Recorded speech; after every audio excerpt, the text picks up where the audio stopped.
चलिए, तो रिवीजन में आज हम लोग पढ़ेंगे बिहार समय सामयिकी। ठीक है, तो शुरू किया जाए। बिहार बिजनेस कनेक्ट 2023 ज्ञान भवन पटना में संपन्न हुआ। ठीक है, ध्यान रखेंगे क्या हुआ है।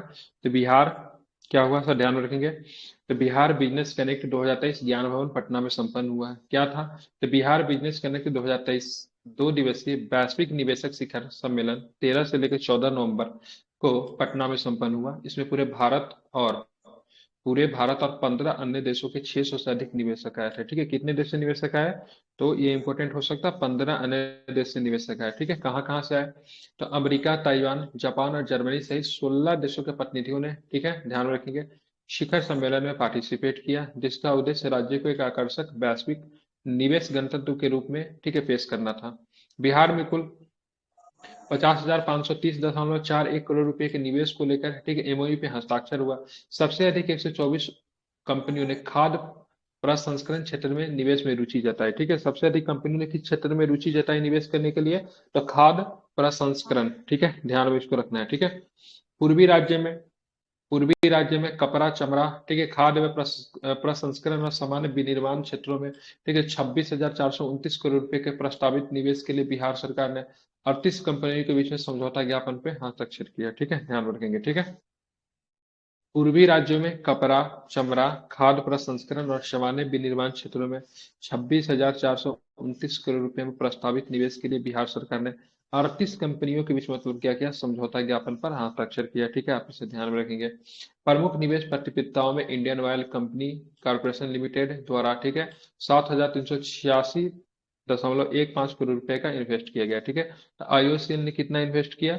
ठीक है, प्रमुख निवेश में प्रतियोगिताओं में यही आईओसीएल थे, जिसने मतलब 7,386.15 करोड़ रुपए का इन्वेस्ट किया। ठीक है, Patel agri industries private limited ने, ठीक है, 5230 करोड़ रुपए का इन्वेस्ट किया। Patel agri industries private limited ने। Indo European research and health care private limited ने 2,000 करोड़ रुपए के इन्वेस्ट किए। ठीक है, देव इंडिया प्रोजेक्ट एंड एस्प्रे इंजीनियरिंग, ठीक है, डिवाइसेस लिमिटेड ने 1,600 करोड़ रुपए के इन्वेस्ट किए। अल्ट्राटेक सीमेंट ने भी 1,000 करोड़ रुपए के इन्वेस्ट किए और एस्प्रे इंजीनियरिंग डिवाइसेज ने 800 करोड़ रुपए के इन्वेस्ट किए। ठीक है, कुल मिलाकर 280 उद्यमियों ने बिहार में निवेश की इच्छा जताई है। इससे बिहार से पलायन रुकेगा और लोगों को रोजगार का बेहतर अवसर भी प्रदान होगा। ठीक है, तो ये सारी चीजें तो दी हुई थी। देखिए, अगर सिंपल शब्दों में देखेंगे तो भारत के अलावा अन्य 15 देश मतलब टोटल 16 देशों से निवेश हुआ। 600 से अधिक मतलब निवेशक जो थे यहाँ पे, उन्होंने अपना इन्वेस्टमेंट किया। कहाँ पे हुआ? तो पटना में संपन्न हुआ। पटना के कहाँ पे, ध्यान रखें, तो ज्ञान भवन। ठीक है, कहाँ पे? ज्ञान भवन पटना में क्या हुआ था? संपन्न होता है। ठीक है, अमेरिका, ताइवान, जापान और जर्मनी सहित 16 देशों के प्रतिनिधि तो यहाँ पे मतलब क्या किए? पार्टिसिपेट किए। बिहार में कुल कितने रुपए का निवेश हुआ? 50,530 करोड़। ठीक है, 50,530.41 करोड़ रुपए का निवेश हुआ। ठीक है, निवेश को लेकर एमओयू किया गया, जिनमें से 124 कंपनियों ने खाद्य प्रसंस्करण क्षेत्र में निवेश में रुचि दिलाई। सबसे ज्यादा किसमें इन्वेस्ट हुआ? तो खाद्य प्रसंस्करण क्षेत्र में सर्वाधिक निवेश हुआ है। ठीक है, पूर्वी राज्य में, ठीक है, कपड़ा, चमड़ा, खाद्य प्रसंस्करण और सामान्य विनिर्माण क्षेत्रों में देखेंगे तो 26,429 करोड़ रुपए इसमें आपको इन्वेस्ट देखने को मिलता है। ठीक है, अब बिहार सरकार ने, ठीक है, इस मामले में 38 कंपनियों के बीच मतलब क्या? एमओयू किया। ठीक है, मतलब खाद्य प्रसंस्करण क्षेत्र, चमड़ा और कपड़ा के क्षेत्र में कितने कंपनियों से एमओयू किया गया? 38 कंपनियों से। ठीक है, ये सारे सबसे अधिक इन्वेस्टमेंट की बात करेंगे तो आईओसीएल के द्वारा सबसे ज्यादा इन्वेस्टमेंट किया गया। ठीक है, ये इंपॉर्टेंट हो जाएगा। तो सबसे ज्यादा इन्वेस्टमेंट कितने किया? तो आईओसीएल ने सबसे अधिक इन्वेस्टमेंट किया। ठीक है, ध्यान में रखेंगे। ठीक है, तो सबसे अधिक इन्वेस्टमेंट किसने किया? तो आईओसीएल ने सबसे अधिक इन्वेस्टमेंट किया। ठीक है, और रख दीजिए बाकी। और इन्वेस्टमेंट की बात करेंगे तो पटेल एग्री इंडस्ट्रीज की बात करेंगे तो 5230 करोड़ है। European research and health care private limited 200 crore रुपए का है। Dev India project spray engineering devices limited ने 1,600 करोड़ रुपए का। अल्ट्राटेक जो कि सीमेंट बनाती 1,000 करोड़ रुपए का इन्वेस्ट किया। ठीक है, ये सब देखना, ध्यान में रखना। गंगा जल आपूर्ति योजना की बात करें, उसका लोकार्पण खबरों में रहा है। ठीक है, गंगा जल आपूर्ति योजना का क्या किया गया? लोकार्पण किया गया था। सीएम नीतीश कुमार ने नवादा में गंगा जल आपूर्ति योजना का उद्घाटन किया। कहाँ पे किया? नवादा में किया। ठीक है, कहाँ पे? याद रखिएगा, प्रश्न इंपॉर्टेंट है, रिपीट कर रहा हूँ। सीएम नीतीश कुमार ने कहाँ पे गंगा जल आपूर्ति योजना का उद्घाटन किया? तो क्या बताएंगे? नवादा में। ठीक है, ध्यान में रखेंगे। ठीक है, कहाँ पे किया? नवादा में किया। ठीक है, सीएम नीतीश कुमार ने नवादा में गंगा जल आपूर्ति योजना का क्या किया? तो ध्यान रखें, उद्घाटन किया। मुख्यमंत्री नीतीश कुमार ने नवादा जिले के कादिरगंज, ठीक है, ध्यान में, नवादा जिले के कौन सा जगह, कादिरगंज, कादिरगंज के कहाँ पे, पौरा गांव में, ठीक है। तो नीतीश कुमार ने कादिरगंज के किस गांव में, पौरा गांव में, ठीक है, क्या किया, तो जल जीवन हरियाली अभियान के तहत गंगा जलापूर्ति योजना का उद्घाटन किया, ठीक है। कहाँ पे किया, तो ध्यान रखो, नवादा जिले में, नवादा जिले के कहाँ पे, कादिरगंज में, कादिरगंज के किस गांव में, पौरा गांव में उद्घाटन किया, ठीक है। क्या किया इस अवसर पे, तो इस अवसर पर मुख्यमंत्री ने 36 मिलियन लीटर स्वच्छ जल पंप हाउस का उद्घाटन किया। मुख्यमंत्री की महत्वाकांक्षा योजना बोध गया राजगीर के बाद अब नवादा में भी पहुंच गई, ठीक है। गया में थी, बोध गया में थी, राजगीर में थी, अब जाके नवादा जिला में पहुंच गई। तो अगर पूछा जाएगा गंगा जल आपूर्ति योजना कहाँ कहाँ पे चल रहा है, तो गया में चल रहा है, ठीक है, बोध गया में चल रहा है, राजगीर में चल रहा है, और नवादा में भी ये अब शुरू हो गया, ठीक है। आप इसे याद रखें, इंपॉर्टेंट है, ठीक है। नवादा में किया गया है, कादिरगंज के पौरा गांव में किया गया, इंपॉर्टेंट है, इसे आप याद रखिएगा, ठीक है। अब चलेंगे और क्या प्रश्न है देखेंगे बिहार से। तो ट्रांसजेंडर रेशमा प्रसाद, ठीक है, पीयू की सीनेट, ठीक है, पीयू का मतलब पटना यूनिवर्सिटी, ठीक है, पीयू की सीनेट सदस्य नामित हो गई, खबरों में रही है, क्या नाम है, रेशमा प्रसाद, ठीक है, ट्रांसजेंडर है। बिहार के राज्यपाल राजेंद्र विश्वनाथ आलेकर ने ट्रांसजेंडर कार्यकर्ता रेशमा प्रसाद को 3 साल के लिए पटना विश्वविद्यालय के सीनेट सदस्य के रूप में नामित किया है, ठीक है। रेशमा प्रसाद पहले ट्रांसजेंडर है जिन्हें देश के किसी विश्वविद्यालय में सीनेट सदस्य के रूप में नामित किया गया है। तो विश्व में, सॉरी, देश में पहला, इसलिए आपके लिए इंपॉर्टेंट हो जाती है रेशमा प्रसाद, ठीक है। यह ट्रांसजेंडर समुदाय के लिए राष्ट्रीय परिषद की सदस्य और अन्य ट्रांसजेंडरों के लिए रोल मॉडल भी है। यह अपनी संस्था ठीक है दोस्ताना सफर के माध्यम से ट्रांसजेंडरों के शैक्षणिक, सामाजिक और आर्थिक उत्थान के लिए मतलब क्या करती है, कार्य करती है। नाम क्या है, तो नाम की बात करेंगे, रेशमा प्रसाद, क्या नाम है इसका, तो रेशमा प्रसाद नाम है इनका, ठीक है, ध्यान में रखेंगे। पटना यूनिवर्सिटी के सीनियर सदस्य बनी, कितने दिनों के लिए बनी है, तो 3 वर्षों के लिए बनी, कितने वर्षों के लिए बनी है, 3 वर्ष ही था ना, तीन 3 साल तीन के लिए, वर्ष ठीक है, कहाँ पे, 3 साल के लिए, ठीक है। अब आते हैं दिव्य कला मेला का आयोजन किया गया, कौन सा मेला, दिव्य कला मेला, ठीक है, दिव्य कला मेला का आयोजन किया गया। पटना के गांधी मैदान में दिव्य कला मेला 2023 का आयोजन किया गया। आयोजनकर्ता की बात करेंगे, दिव्यांगजन सशक्तिकरण विभाग, सामाजिक न्याय और अधिकारिता मंत्रालय, भारत सरकार के द्वारा 8 से लेकर 17 दिसंबर 2023 तक देश भर के दिव्यांग उद्यमियों, कारीगरों के उत्पादों और शिल्प कौशल को प्रदर्शित करने वाला एक अनूठा कार्यक्रम दिव्य कला मेला का आयोजन किया गया। कहाँ पर किया गया दिव्य कला मेला का आयोजन, तो ध्यान रखिए पटना के गांधी मैदान में, कहाँ पे, पटना के गांधी मैदान में किया गया, ठीक है। किसने इसमें पार्टिसिपेट किया, किसने इसका संचालन किया, आयोजनकर्ता कौन था, तो दिव्यांगजन सशक्तिकरण विभाग, सामाजिक न्याय और अधिकारिता मंत्रालय, भारत सरकार के द्वारा, ठीक है, ध्यान रखेंगे। जम्मू कश्मीर, उत्तर पूर्वी राज्य सहित देश के विभिन्न हिस्सों के हस्तशिल्प, कटकरघा, कढ़ाई के काम और ठीक है पैकेज फूड जैसे जीवंत उत्पाद एक साथ देखने को मिले, जो कि दिव्यांग लोगों के लिए बनाया गया है, ठीक है, ध्यान रखेंगे।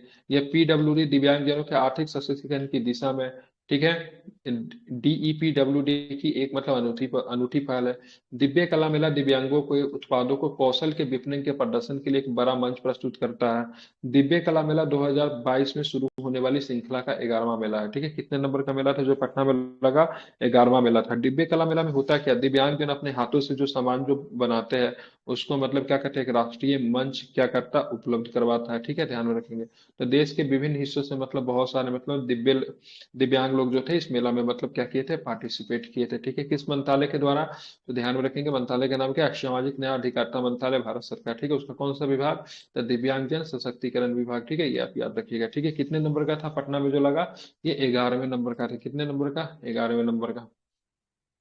बीएचयू द्वारा धीरज कुमार गुप्ता को भोजपुरी में देश की पहली डिग्री दे दी गई है, ठीक है, ध्यान रखेंगे। तो देश की पहली भोजपुरी डिग्री बनारस हिंदू विश्वविद्यालय से दी गई। क्या नाम है जिनको मिला है, धीरज कुमार, किसे मिला, धीरज कुमार गुप्ता को मिला है, ठीक है।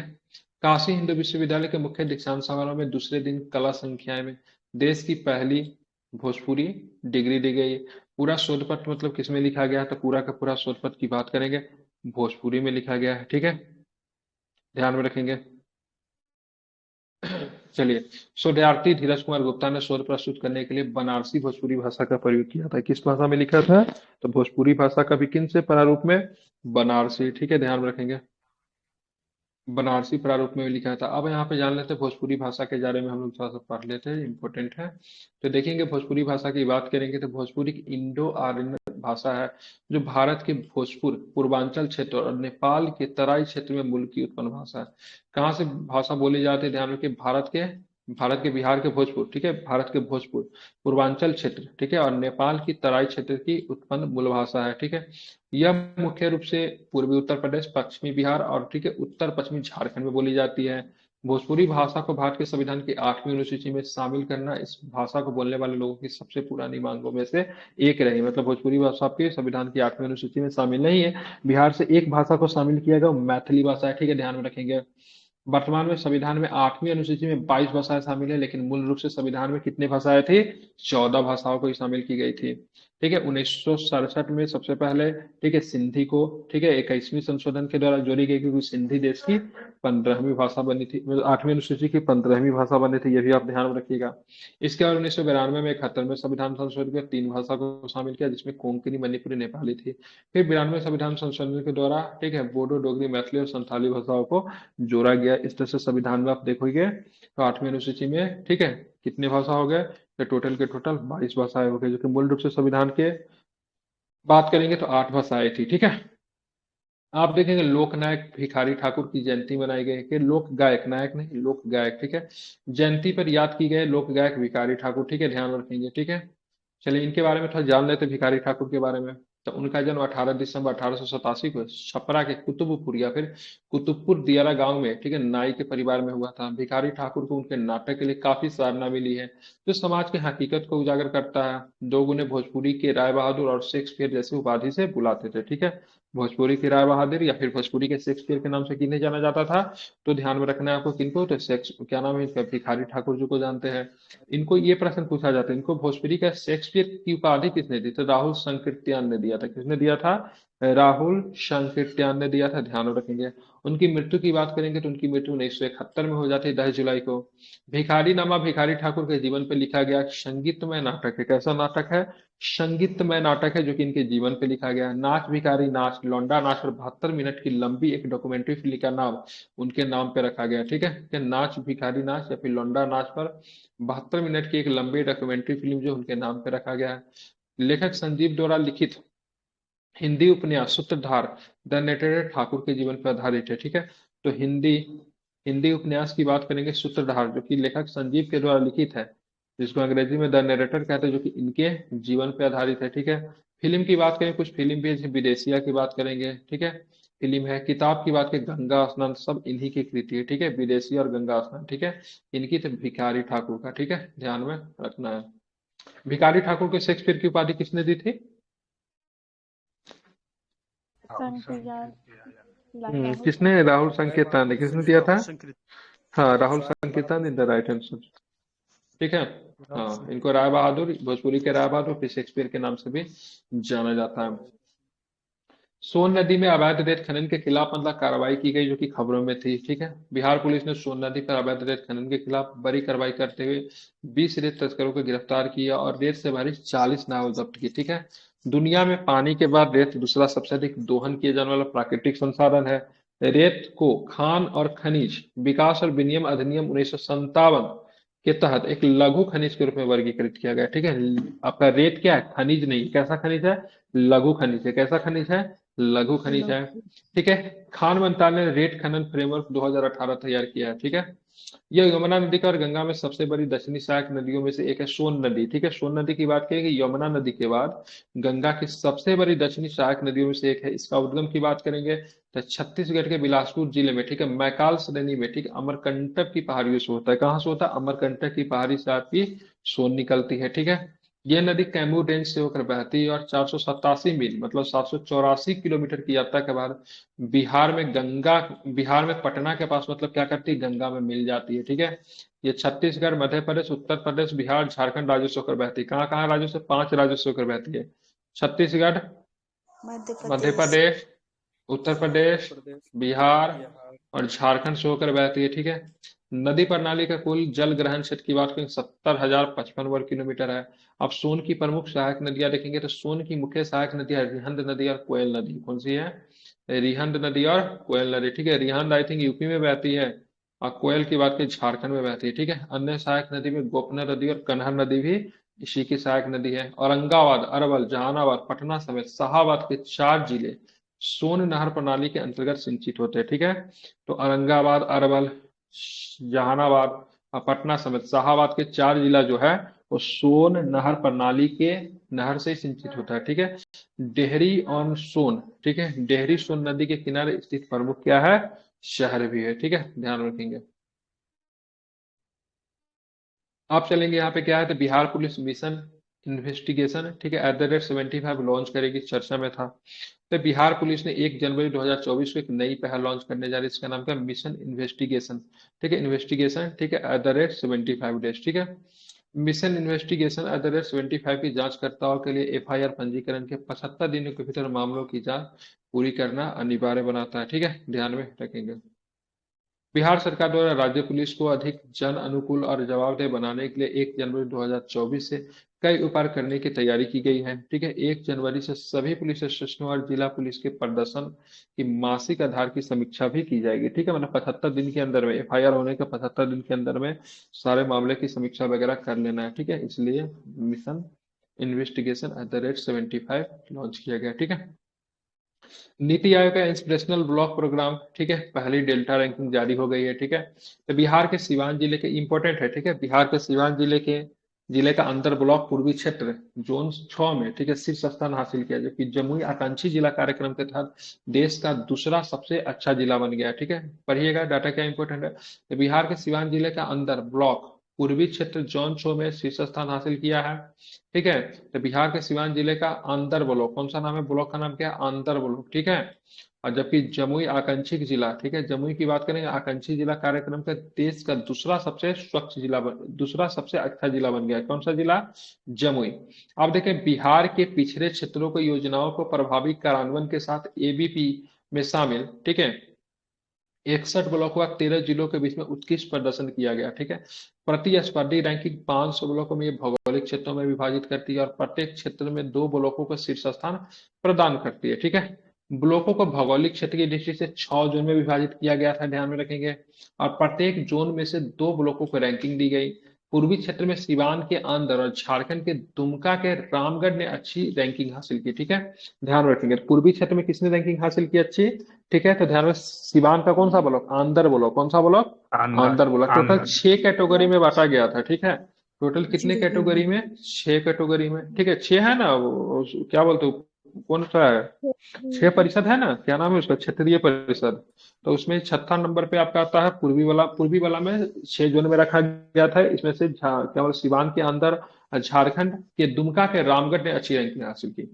एबीपी शासन में सुधार को बढ़ावा देते हुए सबसे चुनौतीपूर्ण ब्लॉकों में उत्थान का ध्यान केंद्रित करता है, जिसका लक्ष्य नागरिकों के जीवन की गुणवत्ता को बढ़ाना है।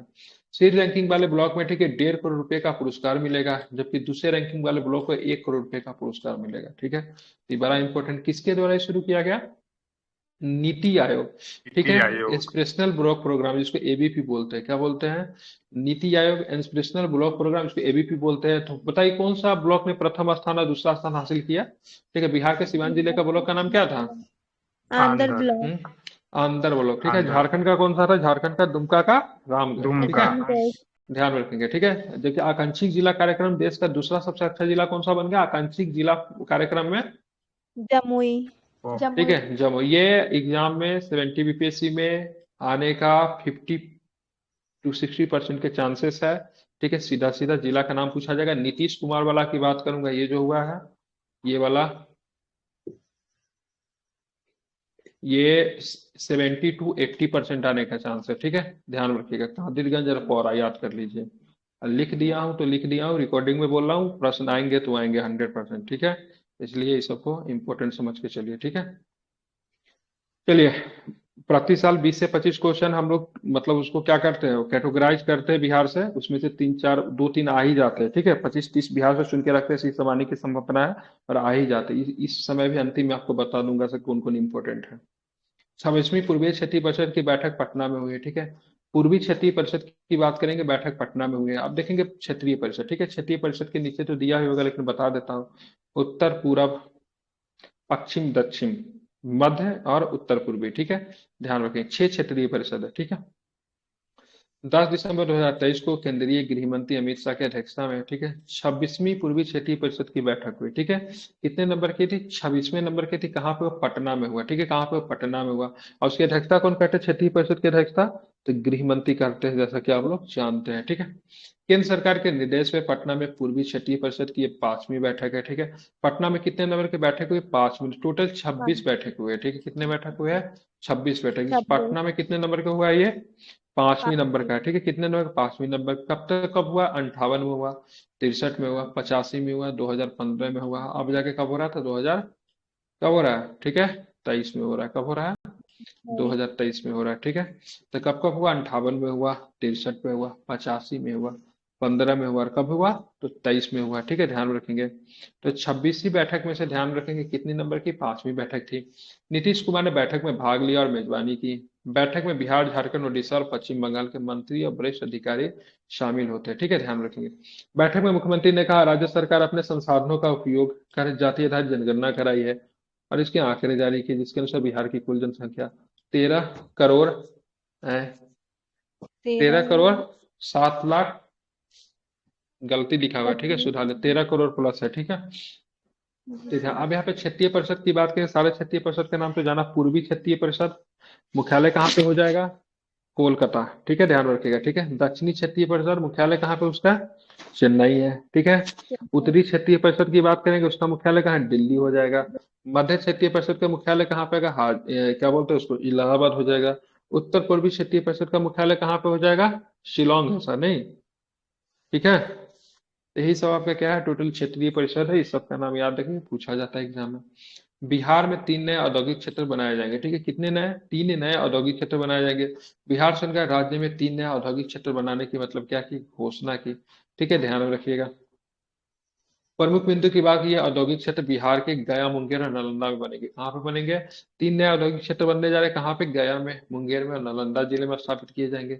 इन औद्योगिक क्षेत्रों में विभिन्न प्रकार के उद्योग स्थापित किए जाएंगे, जिनमें से भारी उद्योग, मध्यम उद्योग और लघु उद्योग शामिल है। बिहार के गया, मुंगेर और नालंदा जिले में बनने वाले औद्योगिक क्षेत्र को क्रम से 1670, 1200 और 1000 एकड़ जमीन का अधिग्रहण किया। ये इंपॉर्टेंट नहीं है, बस आपको ध्यान रखना है भाई साहब। गया में, ठीक है, मुंगेर में, ठीक है, और क्या था? गया मुंगेर के अलावा, ठीक है, नालंदा में, ठीक है, औद्योगिक क्षेत्र बनने जा रहा है, ठीक है। इंपॉर्टेंट है गया, मुंगेर और नालंदा। इसको आप लोग क्या कीजिए? याद रखेंगे, ठीक है। बिहार और क्या? नवादा नहीं, गया, नालंदा। मुंगेर, नालंदा, ठीक है, ध्यान रखेंगे, ठीक है, नवादा नहीं, ठीक है। बिहार डेयरी और, ठीक है, मवेशी एक्सपो 2023 जो था लॉन्च किया गया, खबरों में था। सीएम नीतीश कुमार ने 3 दिवसीय डेयरी और पशु एक्सपो, ठीक है, 2023 का उद्घाटन किया तथा कॉम्फेड के नए उत्पाद को लॉन्च किया, ठीक है, ध्यान रखेंगे। मुख्यमंत्री ने 172.76 करोड़ रुपए की लागत से कॉम्फेड पटना में डेयरी प्लांट के साथ ही अन्य 5 उत्पादन और पशु चिकित्सा और डेयरी कॉलेज किशनगंज का शुभारंभ किया, ठीक है। तो पूछा गया नीतीश कुमार ने किस जिला में, ठीक है, पशु चिकित्सा और पशुपालन कॉलेज की स्थापना की है या फिर शुभारंभ किया, तो किस जिला में किया है?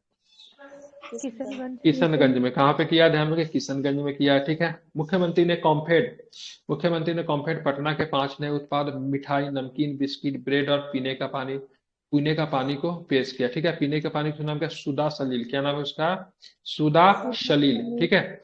मुख्यमंत्री मुख्यमंत्री द्वारा बिहार पशु विज्ञान विश्वविद्यालय पटना के पशु पोषण ऐप का भी विमोचन किया गया। कई राज्यों में, ठीक है, कई राज्यों में उन्नत दुधारी मवेशी और बैलों के राज्य के उद्घाटन डेयरी और पशु मेले में लाया गया था, जो बिहार पशु विज्ञान विश्वविद्यालय के खेल के मैदान में आयोजित किया गया था, ठीक है। तो ध्यान रखिएगा, यही जो है सुधा का ही था, Compfed Bihar state milk cooperative federation, ठीक है। ध्यान रखिए, संक्षेप में कॉम्फेड के नाम से इसको जानते हैं, ठीक है। तो यहाँ पे ध्यान रखना है क्या क्या हुआ। नीतीश कुमार ने क्या किया? तहलका मचा दिया, ठीक है। सबसे पहले 3 दिवसीय डेयरी और पशु एक्सपो 2023 का उद्घाटन किया, कॉम्फेड के नए उत्पाद को लॉन्च किया, ठीक है।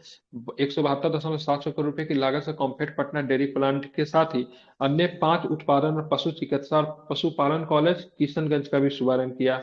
साथ में इन्होंने मतलब क्या किया, ठीक है, कॉम्फेड के 5 नए उत्पाद, मिठाई को, नमकीन को, बिस्किट के, ब्रेड और पीने का पानी को भी लॉन्च किया। पीने का पानी का नाम क्या था? सुधा सलील था। हाँ, मुख्यमंत्री द्वारा बिहार पशु विज्ञान विश्वविद्यालय पटना के पशु पोषण ऐप का भी विमोचन किया गया, ठीक है। ये सारे प्रश्न आपको ध्यान में रखना है। मैथिली भाषा के साहित्य अकादमी पुरस्कार मिल गया, ठीक है। तो बासुकीनाथ झा को, ठीक है, मैथिली भाषा के लिए 2023 का साहित्य अकादमी पुरस्कार दिया गया। ये साहित्य अकादमी पुरस्कार जो होता है, ठीक है, हमारा हमारा जो 8वीं अनुसूची में जितने भी भाषा है ना, सभी भाषा के लिए हर साल दिया जाता है, ठीक है। सभी भाषा के लिए क्या किया जाता है, हर साल दिया जाता है, ठीक है, ध्यान रखेंगे। तो मैथिली भाषा के लिए इस बार मिला है किसको, बासुकीनाथ झा को मिला है। किसे मिला है, बासुकीनाथ झा को। मैथिली भाषा के लिए प्रोफेसर डॉक्टर बासुकीनाथ झा को उनके निबंध संग्रह किसके लिए, बोध संकेतन के लिए मिला था। इंपॉर्टेंट है, ठीक है, किसके लिए मिला है, बोध संकेतक के लिए मिला है, ठीक है, इसको आपको ध्यान में रखना चाहिए। प्रोफेसर झा मूल रूप से समस्तीपुर जिले के पटसा के रहने वाले हैं। झा को उनकी साहित्यिक उपलब्धियों के लिए बिहार सरकार द्वारा गियर्सन पुरस्कार, American biographical institute man of the year पुरस्कार, मिथिला विभूति पुरस्कार से भी सम्मानित इनको ऑलरेडी किया जा चुका है पहले भी, ठीक है, ध्यान में रखेंगे, ठीक है। अब आगे चलेंगे आगे, ठीक है। एनटीपीसी कांटी को फिक्की जल पुरस्कार 2023 खबरों में था, ठीक है। एनटीपीसी कांटी को फिक्की जल पुरस्कार मिला है। एनटीपीसी कांटी औद्योगिक जल अमेरिकी दक्षता श्रेणी के तहत फिक्की जल पुरस्कार के दिया गया, मुजफ्फरपुर में पड़ता है, ठीक है। तो एनटीपीसी कांटी को औद्योगिक जल अमेरिकी दक्षता श्रेणी के तहत फिक्की जल पुरस्कार 2023 मतलब क्या मिला है। एनटीपीसी कांटी के बारे में हम लोग जान लेते हैं। एनटीपीसी कांटी को George Fernandes thermal power plant station के रूप में भी जाना जाता है। जॉर्ज फ्रांडिस मुजफ्फरपुर से सांसद थे, ठीक है, संसद का चुनाव कई बार इन्होंने जीता है, ठीक है। तो एनटीपीसी कांटी को, ठीक है, George Fernandes thermal power station के रूप में भी जाना जाता है। ये कांटी मुजफ्फरपुर के बिहार में स्थित है। ये एनटीपीसी की पूर्ण स्वामित्व वाला सहायक कंपनी है, जिसका अर्थ है निगम के पास एनटीपीसी के 100% मतलब क्या है, हिस्सेदारी है। फिक्की के बारे में जान लेते हैं। फेडरेशन ऑफ क्या होता है, federation of Indian chambers of commerce industry, एक भारत आधारित गैर सरकारी, ठीक है, व्यापार संघ और अभियान समूह है, ठीक है। संस्थापक की बात की घनश्याम दास बिरला ने इनकी स्थापना किया था 1927 में। मुख्यालय की बात करें, फिक्की का मुख्यालय कहाँ पे, नई दिल्ली में, ठीक है। तो अगर पूछा जाए आपसे एनटीपीसी कांटी को फिक्की जल पुरस्कार 2023 दिया गया, ध्यान रखिए कहाँ पे, मुजफ्फरपुर में है, ठीक है। इसको और किस नाम से जानते हैं, जॉर्ज फर्नांडिस जी के नाम से भी इनको जानते हैं। फिक्की के बारे में लोग जानते हैं, फुल फॉर्म क्या होता है, federation of Indian chambers of commerce and industry, ठीक है। संस्थापक कौन थे, घनश्याम दास बिरला थे। कब इसकी स्थापना हुई थी, 1927 में स्थापना हुई थी। अब मुख्यालय कहाँ पे फिक्की का, नई दिल्ली। कहाँ पे मुख्यालय, ठीक है। तो ध्यान में रखिएगा, नई दिल्ली में इसकी मुख्यालय है। Documentary film beavers of hope के लिए यूनेस्को पुरस्कार दिया गया, जो कि खबरों में था, ठीक है। तो दक्षिण बिहार केंद्रीय विश्वविद्यालय के जन संचार एवं मीडिया विभाग के छात्रों ने documentary film beavers of hope के लिए यूनेस्को पुरस्कार जीत लिया है, ठीक है। फिल्म के निदेशक, ठीक है, सिंजन चटर्जी, क्या नाम है, निदेशक सिंजन चटर्जी ने कहा कि यह डॉक्यूमेंट्री फिल्म की गया के पास पटवा टोली के बुनकरों के जीवन पर आधारित है। किनके जीवन पर आधारित है, तो गया के पास पटवा टोली के जो बुनकर जो है उनके जीवन पर आधारित है, ठीक है। प्रतियोगिता संयुक्त राष्ट्र शैक्षणिक वैज्ञानिक और सांस्कृतिक संगठन यूनेस्को और Commonwealth media centre of Asia द्वारा संयुक्त रूप से आयोजित की गई थी, ठीक है। क्या नाम था, तो फिल्म का नाम था, क्या नाम था, वीवर्स और होप, ठीक है, ध्यान में रखेंगे, ठीक है। डायरेक्टर कौन है, निर्देशक कौन है, तो सिंजन चटर्जी, ठीक है। किसको फोकस में रखा गया, तो बुनकरों के फोकस में रखा गया। गया का एक जगह है पटवा टोली, वहां के बुनकरों के, ठीक है, पटवा टोली, पटवा समझते हैं ना, पटवा पटुआ, ठीक है, एक प्रकार का रेशा होता है, ठीक है, तो इसका मतलब प्रयोग किया जाता है, ठीक है। अब आते हैं सबसे दिव्यांग जन और राष्ट्रीय पुरस्कार की बात की खबरों में, तो बिहार की ज्योति सिन्हा को सबसे दिव्यांग जन राष्ट्रीय पुरस्कार दिया गया, ठीक है। विकलांग व्यक्तियों के अंतर्राष्ट्रीय दिवस 3 दिसंबर को मनाते हैं ना, विकलांग व्यक्तियों के लिए अंतर्राष्ट्रीय दिवस, उसी ने राष्ट्रपति द्रौपदी मुर्मू ने इनको पुरस्कार दिया। क्या नाम है, ज्योति सिन्हा, क्या नाम है इनका, ज्योति सिन्हा को यह पुरस्कार दिया गया। अब आगे आते हैं तो देखेंगे, मुजफ्फरपुर बिहार की ज्योति सिन्हा को सबसे विकलांग व्यक्ति के लिए राष्ट्रीय पुरस्कार 2023 से सम्मानित किया गया, ठीक है, मुजफ्फरपुर की रहने वाली है। राष्ट्रपति द्रौपदी मुर्मू ने विकलांग व्यक्तियों के सशक्तिकरण के लिए विभिन्न क्षेत्रों में उनके अनुकरणीय योगदान के लिए 21 व्यक्ति और 9 संस्थानों के राष्ट्रीय पुरस्कार 2023 मतलब क्या किया, प्रदान किया है, ठीक है, आप ध्यान रखेंगे। आप चलेंगे 70% मस्कुलर डिस्ट्रॉफी से पीड़ित ज्योति सिन्हा, किससे पीड़ित है ये, मस्कुलर डिस्ट्रॉफी से पीड़ित है। सिन्हा को मधुबनी पेंटिंग के क्षेत्र में उनके उत्कृष्ट कार्य के लिए कला और संस्कृति के क्षेत्र में सबसे विकलांग व्यक्ति की श्रेणी में व्यक्तिगत उत्कृष्टता के लिए राष्ट्रीय पुरस्कार 2023 से सम्मानित किया गया। 1969 में केंद्र सरकार ने नियोक्ता और कर्मचारियों के रूप में उत्कृष्ट विकलांग व्यक्तियों को राष्ट्रीय पुरस्कार प्रदान करने की योजना के मंजूरी दी थी, मतलब 1969 से दिया जाता है। ठीक है, तो ज्योति सिन्हा की बात मुजफ्फरपुर की रहने वाली, कला के क्षेत्र में इनको विकलांग व्यक्तियों के सशक्तिकरण के लिए पुरस्कार मिला। किस क्षेत्र से जानी जाती है? ठीक है, तो मिथिला पेंटिंग से, मधुबनी पेंटिंग, वही मिथिला पेंटिंग या फिर मधुबनी पेंटिंग उसी से कहते हैं। विकलांग है, क्यों विकलांग है? क्योंकि मस्कुलर डिस्ट्रॉफी से पीड़ित है। ठीक है, कौन सी बीमारी से पीड़ित है? मस्कुलर डिस्ट्रॉफी से पीड़ित है 70%। ठीक है, ध्यान में रखेंगे। आप कुछ खेल से आ जाता है। ठीक है, सुशांत मिश्रा साकिब हुसैन खेलेंगे आईपीएल। ठीक है, सुशांत मिश्रा और साकिब हुसैन दोनों के दोनों आईपीएल खेलेंगे, बिहार से है, चुने गए। आईपीएल मिनी ऑक्शन में दरभंगा के सुशांत मिश्रा को गुजरात टाइटंस ने, ठीक है, 2.20 करोड़ में खरीद लिया। ठीक है, 2.2 करोड़ में खरीद लिया, मतलब अच्छा खासा पैसा मिल गया। ठीक है, जबकि गोपालगंज के साकिब हुसैन को कोलकाता नाइट राइडर्स ने बेस प्राइस मात्र 20 लाख में खरीदा। ठीक है, तो ध्यान रखिए, सुशांत मिश्रा को खरीद लिया गया है। ठीक है, दरभंगा के सुशांत मिश्रा, ठीक है, गुजरात टाइटंस से खरीदा। ठीक है, लेफ्ट आर्म फास्ट बॉलर है सुशांत मिश्रा, इनको 2.20 करोड़ में खरीदा गया है। ठीक है, ये एक, या फिर इनका बात करें, क्या नाम है इसका, कोलकाता नाइट राइडर्स ने किसे खरीदा? ठीक है, शाकिब हुसैन को कितना में खरीदा? तो 20 लाख में शाकिब हुसैन को खरीद लिया। ठीक है, तो इसी के साथ बिहार वाला आज करवा दिया हूँ। ठीक है, कल हम लोग क्या करेंगे, किसको रिवीजन करेंगे? ठीक है, केंद्र सरकार की योजना को रिवीजन करेंगे। जितना भी बताया बिहार वाला बहुत ज्यादा इंपॉर्टेंट था। ठीक है, और बिहार कोई अलग से नहीं पढ़ाने वाले, इसी का बिहार फिर से एक बार करवा दूंगा, इसलिए बिहार बहुत इंपॉर्टेंट है। वीडियो प्रोवाइड किया जाएगा, करंट अफेयर्स रिवीजन करके सभी लोग आएंगे। ठीक है।